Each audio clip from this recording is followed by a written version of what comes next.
How to pay MRV fee for K1 Fiancé Visa. Step-by-step guide 2025. Plano mo bang bayaran ang MRV fee para sa K1 Fiancé Visa dito sa Pilipinas?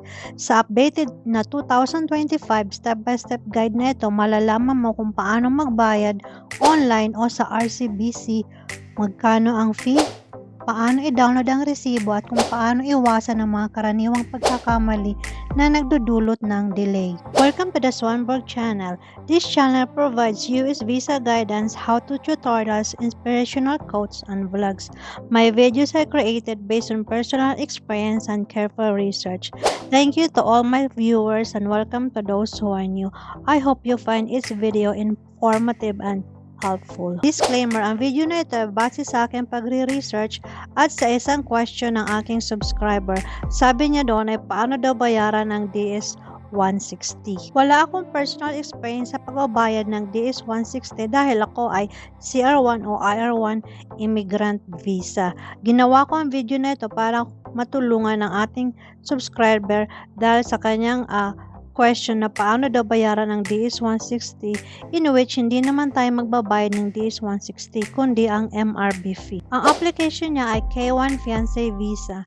Sana po ay makatulong ang video na ito para sa mga nagtatanong kung paano magbayad ng MRV fee. Tara, simulan na natin ang video. Ano nga ba ang MRV fee? Ang MRV fee ay nangangahulugang Machine Readable Visa Fee. Ito ang kinakailangang bayaran para sa lahat ng non-immigrant visa applicants, kabilang na ang K1 Fiancé Visa. Isipin mo ito bilang official na bayad ng gobyerno para maisama ang iyong visa application sa system at makapag-schedule ka ng interview at biometrics. Mga mahalagang impormasyon tungkol sa MRV fee. Ang MRV fee ay mandatory para sa lahat ng K1 visa applicants.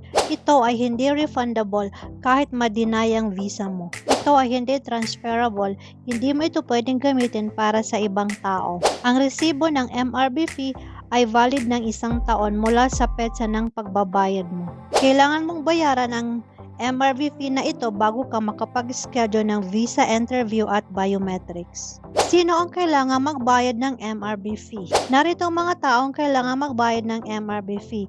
Lahat ng aplikante para sa non-immigrant US visas kabilang ang tourist visa B1 or B2, K1 Fiancé Visa, Student Visa F1 or M1, Exchange Visitor Visa or J1, Work Visas HL o PR at iba pa, Cruise or Transit Visa, C1 or D Visa, at iba pang non-immigrant visa categories. Kasama na rin dito ang mga bata na wala pang 14 years old o matatanda na nalampas 79 years old para sa B1 or B2 visa ay kailangan pa rin ng MRV fee kung mag-a-apply kahit ma-waive ang interview nila. Ang hindi lang magbabayad ng MRV fee ay ang CR1 o IR1 immigrant visa dahil sa halip magbabayad sila ng NVC fee at ang mga diplomatic visas gaya ng AG at ilang C visas ay hindi sila magbabayad ng MRV fee. Magkano ang MRV fee para sa K1 Fiancé Visa ngayong 2025?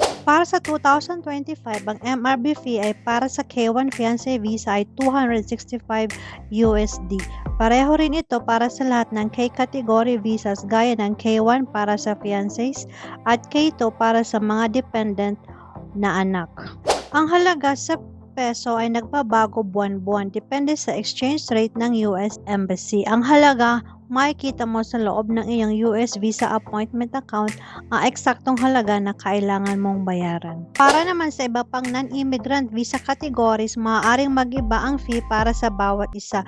Siguraduhin i-check sa CAC portal, US Travel Docs or CGI, usvisaappointment.com at US Department of State's Visa Fees page. Mahalagang paglilinaw tungkol sa K1 category. Dito, karamihan sa mga aplikante ay naguguluhan.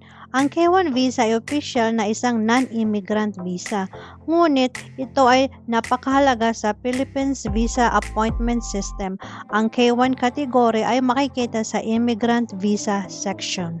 Kaya kapag nag-i-schedule ka ng VAC biometrics at US Embassy interview, dapat piliin mo ang visa type immigrant visa, category K fiancé, US citizen o K1, Ito ang tama para sa Pilipinas kahit na ang visa ay technically non-immigrant. Hindi ito error, ganito lamang inayos ng sistem ng Pilipinas ang K-visas. Mga kinakailangan mo bago magbayad ng MRB fees. Bago magbayad, ihanda ang mga sumusunod: DS-160 confirmation number, passport, email na ginamit sa iyong appointment account o para sa iyong VAC appointment. Ito ang mga paraan ng pagbabayad: online card at RCBC cash deposit. Siguraduhin double check ang iyong DS-160 number dahil ang maling impormasyon ay nagdudulot ng delay. Step by step to pay MRB fee. Step 1. Kumpletuhin ang DS-160 form. Bago makapagbayad, kailangan kumpletuhin ng inyong fiancé ang DS-160 online non-immigrant visa application form sa Consular Electronic Application Center or CAAC website. Sa dulo ng proseso, makakakuha sila ng confirmation page na may barcode. I-print ito at itago ng maayos kaya kailanganin ninyo ito sa araw ng inyong interview. Step 2. Puna ng impormasyon ng aplikante saustravels.com. I-open ang Google browser at i-type ang website na ito. Ipapakita ko dito sa screen. Pagkatapos ay i-choose ang locations, letter P for Philippines, and then click ang immigrant visa as I mentioned earlier in this video para sa K1 visa. Tapos, important notice, i-click yan, and then visa login. Ilagay ang username, password, email address, security code, then security question. Pagkatapos i-fill up lahat ay click continue. Pagkatapos ang susunod na page ay makakita ka ng privacy policy. Pagkabasa mo yan ay click continue. Ang susunod na page ay complete profile information such as complete name, email address, country, and language. Pagkatapos yan ay click submit. Sa susunod na page ay makikita mo ang homepage. Start application now. I-click mo ito. Pagkatapos sa next page, input all the details such as name, mailing address, passport number. Make sure you input correctly your name and passport details. Otherwise, you will send a feedback message to the VAC system so they can correct or reopen your VAC account. Pagkatapos mo nang i-fill up ang iyong information na mapupunta ka sa visa options, ilalagay mo dito sa country, Philippines, visa type, immigrant, embassy consulate, OFC Manila, IV, post visa category ay fiancé case, K1 or K2, visa category, regular, visa class tag, K1, then pagkatapos dyan ay next page.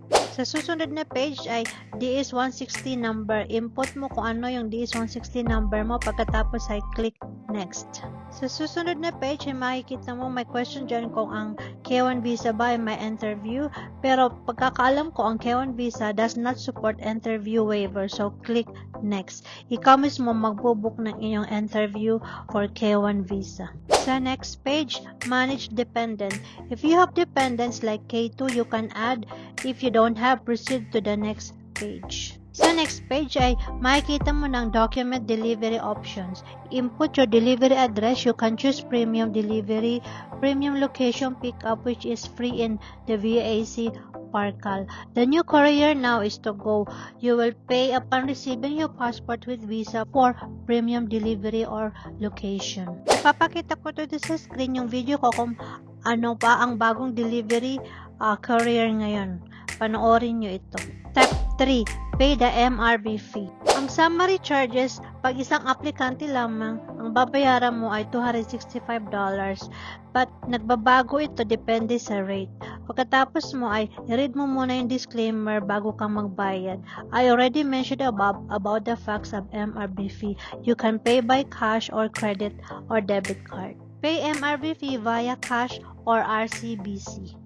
Sa page na to makikita mo kung gusto mo magbayad ng cash, i-click mo yung cash. Pagkatapos yan, i-download the receipt with the barcode that you will bring to the RCBC bank. Ibig sabihin, dadalhin mo ito sa RCBC kung ikaw magbabayad na ng MRBP. Pagkatapos yan, ay kunin mo yung official receipt.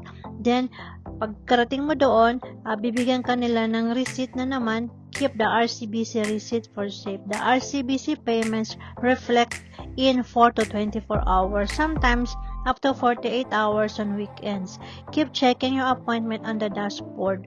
Pagkatapos nyan, after ka makareceive ng confirmation, you can only book for biometrics and interview. Pay MRB fee with debit or credit card. Kung gusto mo magbayad ng credit or debit card, click mo yung debit or credit card. Pagkatapos nyan, ay mapupunta ka sa page kung kailangan mong i-fill up ang mga details about you at sa details ng iyong card. Pagkatapos nyan, ay pay. Then, you can only use debit card, credit card, reloadable Visa, MasterCard. Your card must support international online payment. Ang kagandahan lang sa pagbabayad gamit ang debit card ay once makapagbayad ka na ay makaka-receive ka kaagad ng receipt confirmation at ibig sabihin niyan ay pwede ka na makapag-book ng iyong interview at biometrics. Common mistakes to avoid. Ang unang karaniwang pagkakamali ay pagpili ng iyong category kagaya ng choosing non-immigrant visa for K1 visa. Dapat ang pipiliin mo ay ang immigrant visa. Pangalawa ay ang paggamit ng maling DS-160 number. Pangatlo ay ang pagbabayad kahit hindi pa tapos ang DS-160. Ang pang-apat ay ang pagkawala o maling pagtatago ng RCBC receipt. Ang panglima ay ang paggamit ng mga hindi opisyal na website. Para maiwasan ang scam, ang tanging opisyal ng US Visa Information and Appointment website lamang ang gamitin. Mga tips para sa mas mabilis at walang hassle na pagbabayad ng MRB fee. Tip number 1, online card payment ang pinakamabilis. Pangalawang tip, magbayad sa weekdays. Ang pangatlong tip, mag-screenshot sa bawat hakbang or steps para ito ay iyong matandaan at hindi ka magkamali at kung magkamali ka man ay pwede mo itong ibalikan. Gamitin ang parehong email sa DS-160 at sa appointment account or sa VAAC account. Huwag maghintay ng last minute. Mas mabilis mapuno ang mga slots kung ikaw ay magbubook para sa VAAC biometrics at interview. At ayan po yung updated 2025 na guide kung paano magbayad ng MRB fee para sa K1 visa sa Pilipinas. Kasama na ang tamang visa category na ikinakalito ng napakaraming aplikante. Kung nakatulong sa iyo, i-like ang video na ito, mag-comment sa ibaba at mag-subscribe para sa mas marami pang US visa tutorial. At kung hindi ka pa nakapag-book ng iyong VAC account, you can watch this next video. Good luck sa inyong K1 journey. Kaya mo yan. Thank you and God bless.